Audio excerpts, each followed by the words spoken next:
When we are talking about an arranged assembly in a very neat manner at ang lugar ay very tidy or in regular sequence,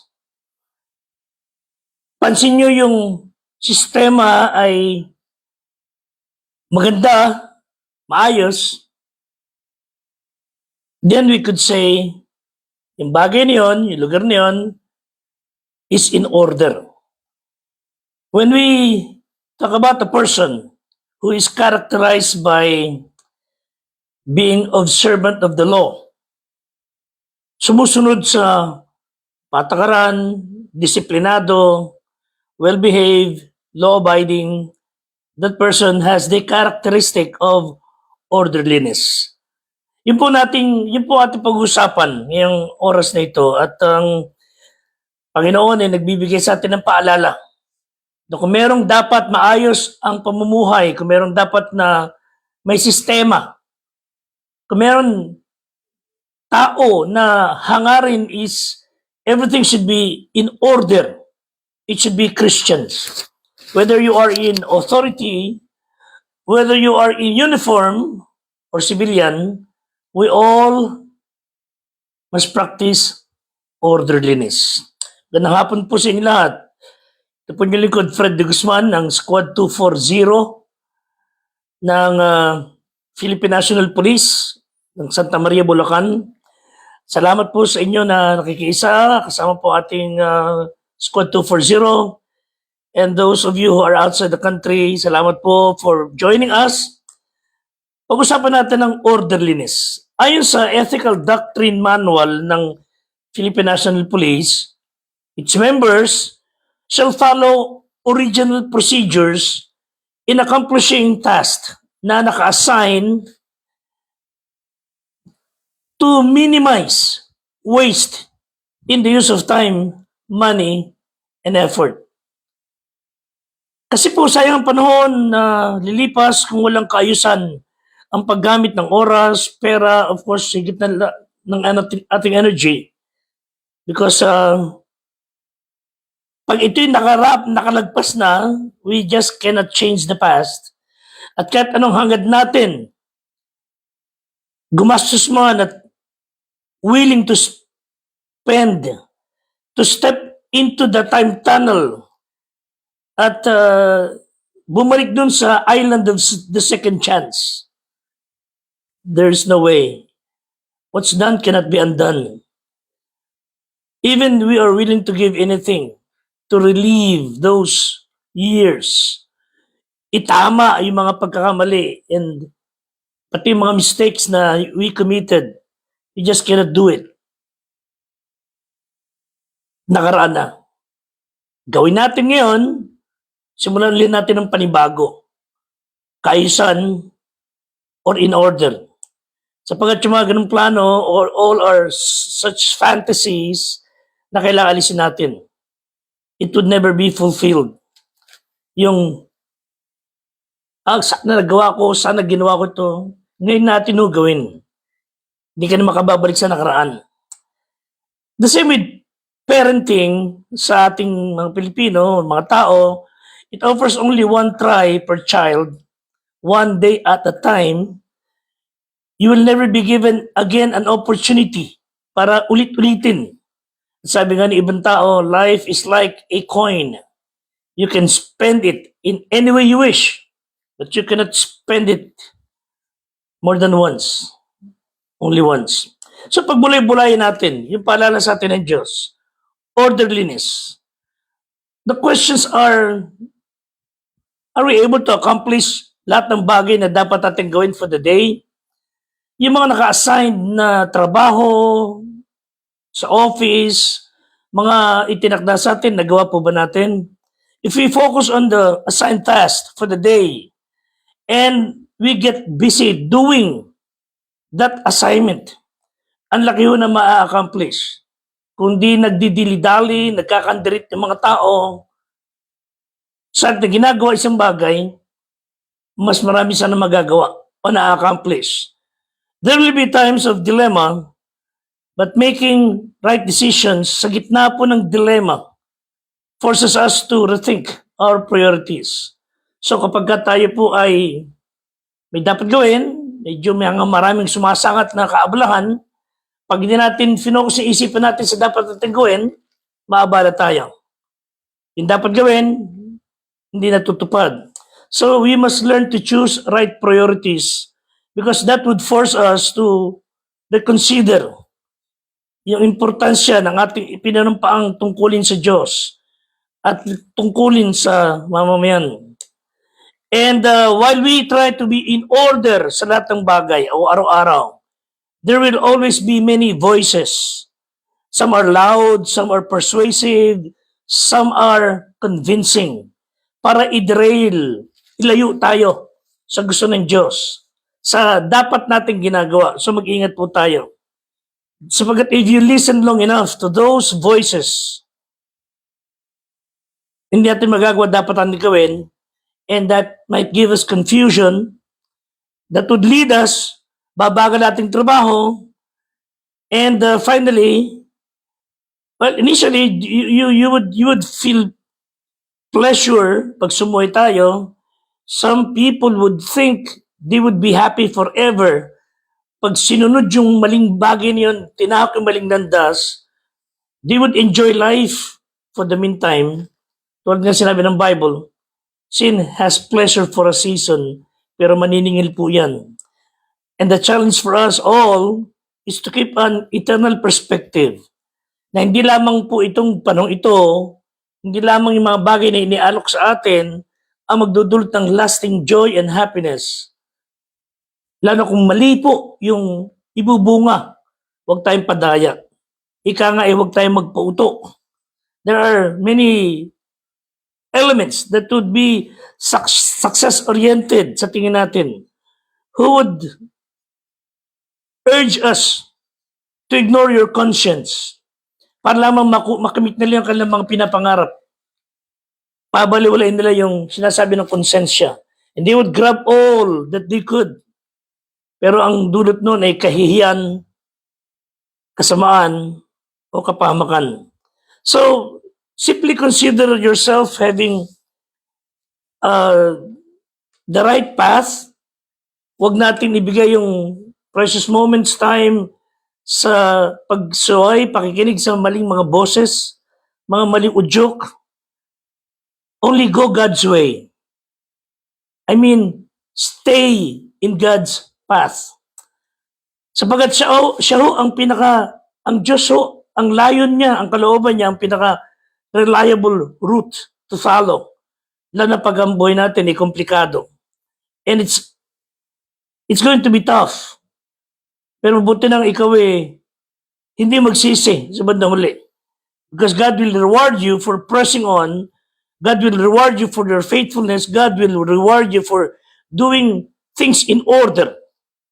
And by doing things decently and in order, 1 Corinthians 14:40, and applied dyan sa buong area nating buhay, you will reap a rich reward. Nakapagtataka lang, there are people who are filled with different abilities sa buhay, so articulate, so expert in many things, pero parang hindi niya matutunang mag-ayos ng sarili. Hindi niya matutunang mag-ayos ng lamesa. Magagaling sa maraming bagay, pero hindi makandatuto ang itsura.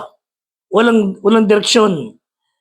Brainy enough to build some complex engine, but the trash under the kitchen sink, hindi mo lang maitapon. Kumbaga, parang half ang katinoan, but half ang kapintasan. Of course, nobody is perfect. Truthfully, most of us do not struggle na maging in order. Madalas sa atin, nagniningas kugon, and the result is predictable.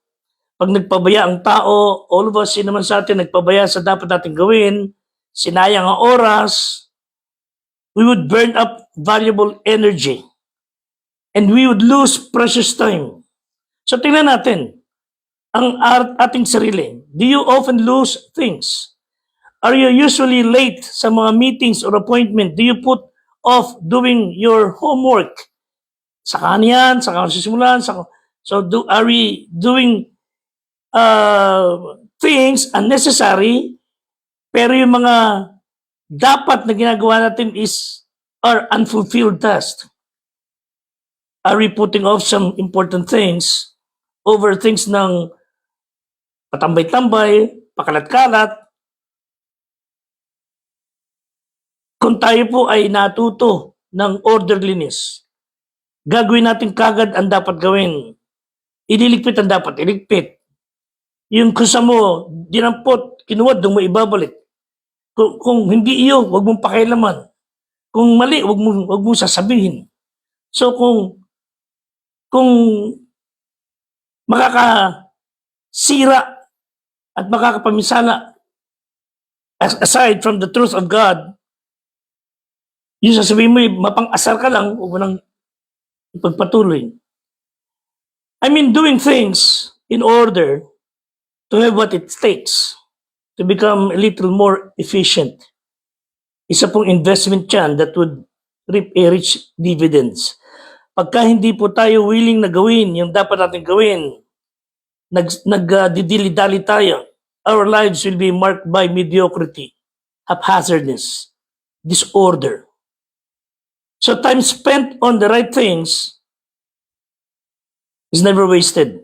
Again, sabi po ng Bible, 1 Corinthians 14:33 and 40, God is not the author of confusion but of peace. When we follow God, you will never be confused.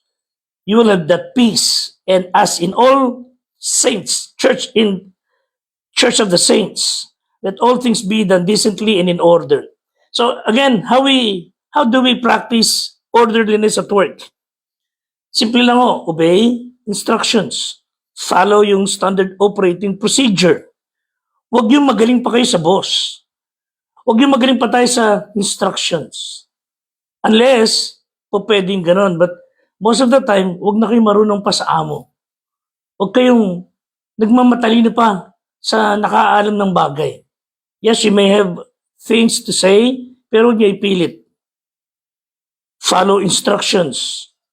Follow the standard procedure. We must familiarize ourselves, lalo yung mga PNP personnel, sa mga administrative, operational aspects ng trabaho ninyo para maging efficient ang lahat ng bagay. Proverbs 16:20, listen, he that handleth a matter wisely shall find good, and whoso trusteth in the Lord, happy is he. Huwag yung pagtuwala ng sarili niyong kakarunungan. Matuto tayo makinig. That's why God gave us 2 ears and one mouth, so that we would listen more and talk less. So ngayon, pag kayo na nasa position, edi, kayo na. As long as you are still under authority, learn to submit. Hebrews 13:17, obey them that have the rule over you, submit yourselves, for they watch for your souls, as they must give account. Pananagutan kasi ng mga superior natin sa Diyos, pag hindi tayo napamahalang maayos. So matuto tayo magpasakop, so that they would do their job with joy. Yan ang sabi ng Bible. At alam niyo, pagka ang ating mga leader, people in authority are doing their job with joy, it's for your benefit. Sabi ng Bible, for that would be unprofitable for you pag hindi kayo nagsabit sa Kanya. So in short, when we obey, submit, follow instructions, follow the rules, we would give joy to those who are in authority. And that would benefit all of us. Pag wala tayong ginawa kundi konsumihin ang mga leader natin, wala silang magagawang katinoan. So, we must keep watch over those things na iniuutos sa atin, pinagagawa sa atin, sapagkat kung sila mananagot sa Diyos, mananagot din po tayo sa Diyos. We should not be a burden for them. So let's be good stewards and minimize. Let's try to minimize waste of time, money, effort para ma-accomplish yung task. And this includes creating and synchronizing schedules. Bilang isang grupo, staying within the approved budget, using material resources, utility supplies wisely. Hindi yung pinamahalan kayo sa kusina, pag uwi nyo, tangay-tangay nyo yung mga sibu-sibuyas, bawang-bawang. Tangay natin yung ulam. Ipagkaganoon tayo, matatanggal tayo sa trabaho. Pagka tayo may pinagkatiwalaan na pamahalan yung isang bagay, kasi feeling natin is magaling pa tayo sa amo natin. Kasi nagpadagdag sa mga trabaho ron at ang napinsala ay yung amo mo na magbabayad.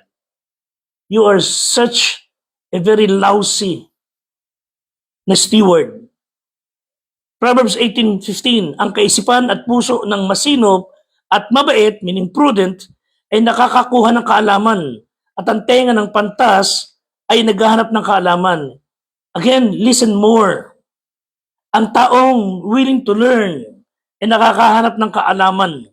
1 Corinthians 4:2, bukod dito kinakailangan sa mga katiwala na ang bawat isa ay maging tapat. There are some news na ang body cam, we are praying. Ako nananalangin magkaroon ng body cam ang ating mga pulisan. Pero kung 135,000 ang isa, at para namang ala sa lugar.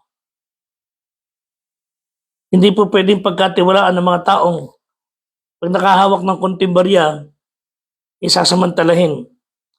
Kung tayo po'y nasubukan sa maliit na bagay, God would not entrust us with bigger things. Lalo na, sabi nga ng Bible, kung sa masamang kayamanan, hindi kayo napagkatiwalaan, how can God trust you with good riches? Titus 1:7, sapagat dapat na ang obispo o yung manager o overseer o mga leader ay walang kapintasan. Palibhasa sa isa'y katiwala ng Diyos. Hindi mapagsariling kalooban, hindi magagalitin, hindi manggugulo, hindi palaway, hindi masakim sa mahalay na kapakinabangan. So, an overseer is a manager of God's household, so we must live a almost blameless life. Yung walang may pinta sa iyo, ikay matinong kausap, hindi ka uto-uto, pero pagkakatiwalaan ka, yun ang mainam. He must not be an arrogant person. Okay? Hindi yung konting bagay lang nakapalo ka agad, nakatadya ka agad. Yung kala mo, you won't be easy around such people na dinumero kilos mo. Wala ka namang ginagawa. Feeling mo, lagi ka nagkakasala. May mga taong gano'n na you will never be at peace sa paligid nila. Makapal pa mukha nun. So stay focused. If we're not careful, we may spend the prime time of our life chasing the wrong goals. That's why we have to learn how to use and maximize our time para sa Diyos, alang-alang sa Diyos, sa ipinagkatiwala sa atin. Ephesians 5:14 and following, kaya sinasabi niya, gumising kang natutulog, magbangon ka sa gitna ng mga patay at liliwanagan ka ni Kristo. Mag-ingat kayong lubos kung paano kayo lumakad. Huwag gaya ng mga mangmang, kundi gaya ng marurunong na inyong samantalin ng panahon sapagat ang araw ay masasama. The days are evil. So we must begin to see time as an incredible opportunity to do things decently and in order. So we may know how to live wisely in evil days. So God has provided us time, the present opportunity, gift yan sa atin ng Diyos. And you dare not to let it pass by. Sabi nga ng isa, there are 2 days that can steal the joy of today. Ano yung days na yan? One is yesterday and the other is tomorrow. Again, sabi ko minsan, si Master Yugway ng Kung Fu Panda, sabi niya, yesterday is history. Tomorrow is a mystery. But today is a gift. That is why it's called present. Philippians 3:13, but one thing I do, forgetting those things which are behind and reaching forth toward things that are before, I press toward the mark for the prize of the high calling of God in Christ Jesus. So, nakaraan, pagkalimutan natin yung guilt, yung self-glory, yung grief and grudges of the past. Time is a precious opportunity. Sabi ng Psalm 90 verse 12, teach us to number our days that we may gain a heart of wisdom. Meaning, pahalagaan na natin yung ating mga araw. Huwag nating sayangin sa kahihimutok. Di ko nakita, gusto ko makita. Hindi na ginawa yung gusto ko hindi mo makita kasi hindi ikaw ang leader. Huwag mo ipilit yung gusto mo na hindi naman dapat. Huwag niyo ipilit. Doon ka lang lumagay sa dapat. Dahil you are wasting your time. Pag pinapakailaman nyo, hindi nyo teritoryo, you will just be disappointed. So huwag nyo sayang ng oras. Bigyan kaayusan ng lahat ng bagay. So we can organize our days according to 4 principles. 1, prayer. Susi po yan to unlock the door of the morning. Panginoon, sa maghapong ito, ingatan mo kami, bigyan mo ko ng gabay, karunungan, give us guidance. Secondly, priority. Unawain nyo ang depresya ng yung kaibahan ng urgent and important. Okay? We must prioritize accordingly. Promptness. Ibig sabihin, kabaliktaran to, a procrastination. So we must cultivate the habit of instant obedience. Sabi nga ng tatay ko, huwag kayo kagad nakakontra. Pakinggan nyo muna. Dahil baka yung sinasabi ng leader, mas mainam kasi sa sinasabi niya. But a good leader will listen. Pero huwag niya ipipilit. Nilagay ng Diyos sa mga leader na yan for us to submit, for them to lead us. So, meron sinabing gagawin natin, do it promptly. Power. This means we do our task hindi sa ating lakas, hindi sa ating galing, kundi through the Holy Spirit for God's glory.